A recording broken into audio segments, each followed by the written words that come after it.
Blueberry toast ang isa sa mga paborito ng misis ko, kaya ginawan ko siya nito. Set lang natin 600 watts, 3 minutes sa microwave.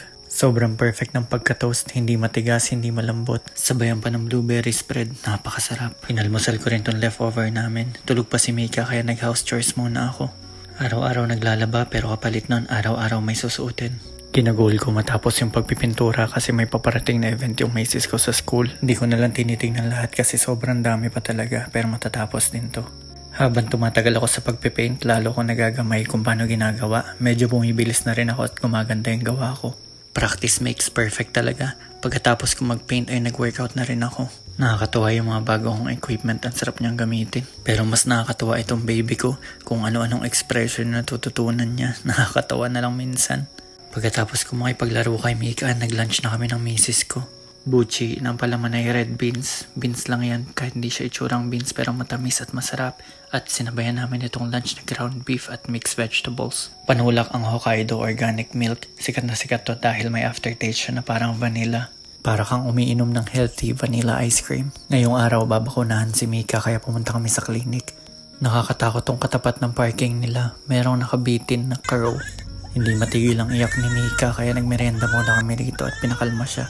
Bagong chocolate smoothie sa Family Mart. Hindi healthy pero masarap. Pag-uwi namin ay tumira pa ulit ako ng bagong pipinturahan. Tira lang tira hanggang maubos. Masarap din makita na patapos ng patapos yung mga pinipinturahan. At dahil kahit tapos na summer dito mainit pa rin ay pawis na pawis ako kaya nag-workout na ulit ako. Tinry ko yung mga ibang routine na pwedeng gawin doon sa bench. Masarap mag-home gym pero iba pa rin yung pag may kasama ka. Nakakalungkot mag-workout kaya tuwing break time ay nag-aral na ako ng Japanese at nag-check ng market. Syempre hindi natin pwedeng pabayaan yung mga mahalaga sa goals natin. Nakakatawa itong tululaway kong baby. Napaka-brave niya, nagpabakuna siya. Thank you, Mika. May Halloween event kami ngayon sa school kaya mamimigay na kami ng flyers dito sa mga kapitbahay. Kung saan kami nakaabot, nakarating pa talaga kami sa may beach. Last year lang nung nasa Ikaiwa school pa ako, ginagawa ko to para sa ibang school. Pero ngayon gagawin ko na para sa sarili naming school. Sana in the future lumaki yung school namin. Namiss ko makakita ng ganito, yung may pusa sa taas ng sasakyan. Bahay ng kapitbahay namin yan pero huling kita ko ng ganun sa Pilipinas pa yata. Nakaka-enjoy talaga ang slow and quiet life dito sa mga rural area ng Japan. Hindi lang sa relaxing, idagdag mo na rin yung safety na pwede kang maglakad sa gabi na wala masyadong iniisip. Pero kung matatakotin ka sa dilim, huwag mong kalimutan magdala ng flashlight dahil konti lang yung ilaw dito sa gabi. Ang sarap sana mag-swimming pero kailangan namin bumawi ng tulog kaya nagpahinga na kami at umuwi agad. Isa sa mga pansin nyo dito sa Japan ay yung mga signage nila.